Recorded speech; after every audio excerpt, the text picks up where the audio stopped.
নির্বাচন কমিশন অনেকটা হম্বিতম্বি করছে, কাজের কাজ কিছু করছে না। আজকে আপনি মেইন স্ট্রিম মিডিয়া খুলে প্রত্যেকটা ন্যাশনাল ডেইলিতে এক পাতা জুড়ে মোদি এবং মমতার বিজ্ঞাপন। এত কোটি টাকা কারা দিচ্ছে?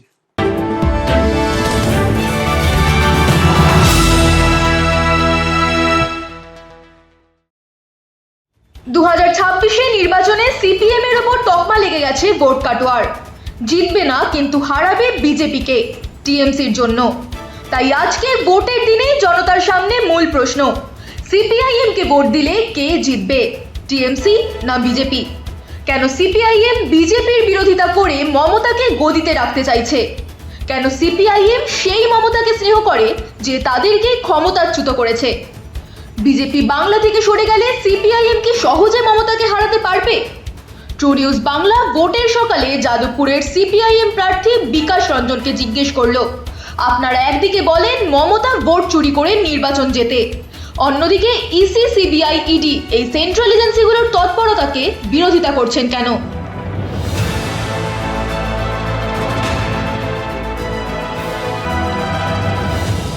কেন্দ্রীয় গভর্নমেন্ট এবার প্রচুর পাওয়ার লাগিয়েছে ভোট থেফট বন্ধ করার জন্য। নির্বাচন কমিশন এই কাজগুলো করছে এবং এক্স্যাক্টলি ওই জায়গাগুলোতে টিএমসি কে দাগাচ্ছে যেখানে টিএমসি সব থেকে বেশি ব্যথা পায়। আপনার কেমন লাগছে? নির্বাচন কমিশন যত বড় বড় বক্তৃতা করছেন, মাঠে নেমে সেই কাজ হবে কিনা আমার আশঙ্কা ছিল। আজকে সকালবেলা যে খবর আসছে দমকল থেকে, তাতে দেখা যাচ্ছে টিএমসি গুন্ডারা তো নির্বিবাদে ঘুরে বেড়াচ্ছে, হামলা করছে। একজন সিপিআইএম এর এজেন্ট আঙুল কেটে নিয়েছে, যা খবর আসছে। খবর যদি সত্য হয় তাহলে কোথায় নির্বাচন কমিশনের সেই তৎপরতা? 2400 কোম্পানি অফ কেন্দ্রীয় বাহিনী, ফ্লাইং স্কোয়াডস, সেগুলো সব কলকাতায় ডিপ্লয় করেছে। আপনি কি এটাকে সাপোর্ট করেন? নির্বাচন কমিশন যদি নির্বাচন কমিশনের দায়িত্ব পালন করেন, এইসব নাটকের দরকার হয় না। তারা অনেকটাই এই মমতা মোদির কায়দায় অপটিক্সে বিশ্বাস করছে। ইতিপূর্বে নির্বাচন হয়েছে, সেই নির্বাচন মোটামুটি ভাবে মানুষের আস্থা অর্জন করেই ভোট হয়েছে। এই যে তৃণমূল অঞ্চলে গুন্ডামি করছে, হঠাৎ লিস্ট বার করার দরকার কি? যারা গুন্ডামি করছে তাদের চিরকালই প্রিভেন্টিভ অ্যারেস্ট করা হয়, সেটা করা হোক না কেন? দিয়ে এটা সুযোগ দিয়ে দেওয়া হলো, কোর্টে গেল, কোর্ট স্টে করে দেবে, স্টে করে দিল। এখন সেই local police already they are under threat, under terror. Trinamool খবর বলছে তো আমরা ক্ষমতায় ফিরে এলে তোমাদের দেখে নেব। কি ব্যবস্থা নিচ্ছে নির্বাচন কমিশন? এই যে কালো টাকা, কোটি কোটি টাকা দুটো দলের, বিজেপি এবং তৃণমূল, বিভিন্ন জায়গায় তারা সিজ করেছেন। ইফেক্টিভ স্টেপ নিচ্ছ না কেন? তুমি কেন বলতে পারছো না ওইসব এলাকার ক্যান্ডিডেট কেন ব্যান করে দিলাম? নির্বাচন কমিশন অনেকটা হম্বিতম্বি করছে, কাজের কাজ কিছু করছে না। ভোটের দিন বিভিন্ন রকমের বুথ মেজার্স নেবে। 500টা লোক বসে রয়েছে কন্ট্রোল রুমে, মনিটর করছে, ইনক্লুডিং অমিত শাহ। অমিত শাহ কন্ট্রোল করছে মানে তো সেই কন্ট্রোলটা কন্ট্রোল নয়। আবারও বলি, এইসব করে হয়তো খানিকটা লম্বা চওড়া বক্তৃতা করে একদল মানুষকে উত্তেজিত করা যায়, কিন্তু ঠিক ঠিক কাজ করা যায় না। এই যে আজকে লক্ষ লক্ষ মানুষের ভোটের লিস্টে নাম বাদ গেল, এটা কি? যদি ঠিকভাবে কাজটা করতেন তাহলে এই সমস্যা তৈরি হতো না। লজিক্যাল ডিসক্রিপেন্সি, এত বড় ইডিওসি কখনো হতে পারে? আমি বলি এটা। Election commission, they have been guided by idiotic perception, not by rational perception. তো আজকে যে ভোট হচ্ছে বা 29 যে ভোট হবে, সেটাও তো বহু লক্ষ মানুষের ছাড়া ভোট হবে। তাই তো বলছি, আজকে ধরা যাক কেউ একজন 5000 ভোটে জিতলো, তাহলে এই সেই কনস্টিটিউয়েন্সি হয়তো দেখা গেল যে 50,000 লোকের নাম বাদ গেছে। সেই 50,000 যদি তার মতামত দিতেন তাহলে রেজাল্টটা পাল্টে যেত। অতএব নির্বাচন কমিশন তার ফান্ডামেন্টাল ডিউটি পালন করতে পারেননি।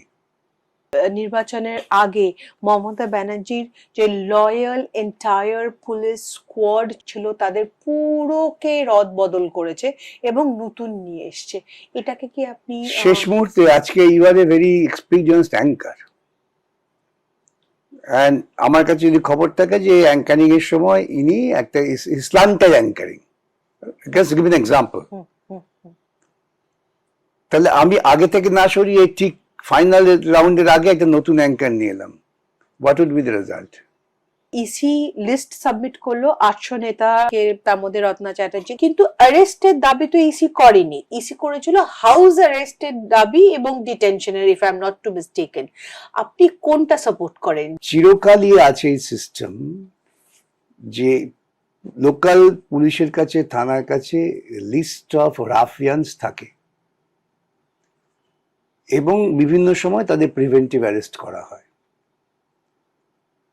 তো তুমি তো প্রিভেন্টিভ অ্যারেস্ট করার জন্য মেজার্সটা যে নিশ্চয় একটা লিস্ট সাপ্লাই করে দিও। Why don't you ask the respective DG যে তুমি আমাকে জানাও তোমার রাফিয়ানস কারা আছে, কি অ্যাকশন নিয়েছো?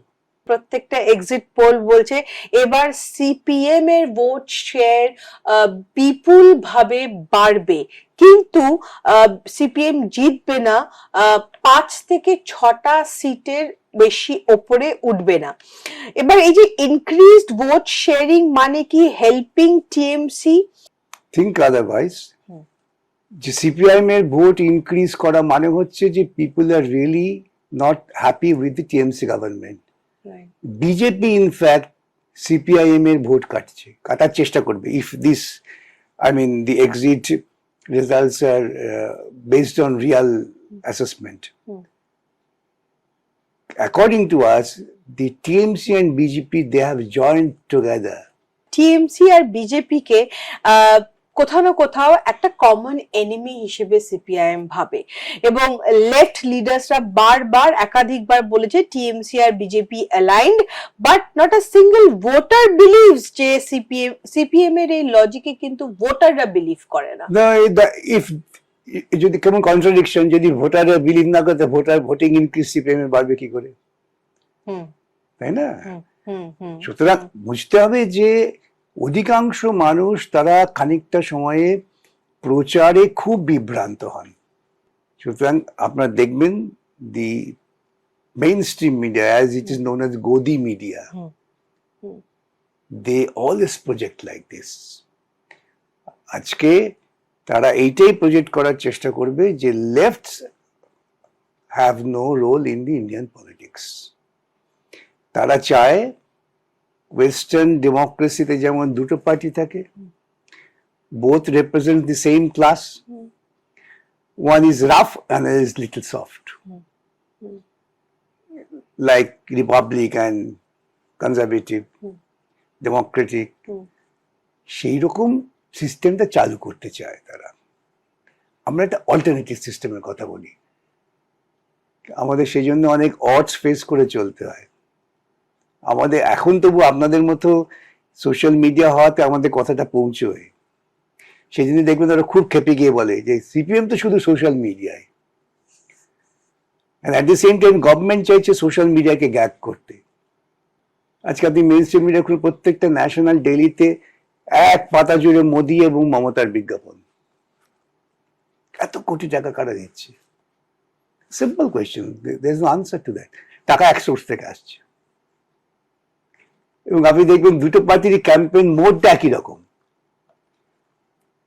তৃণমূল বলছে 1500 দেবো, মোদি বলছে 3000 দেবো।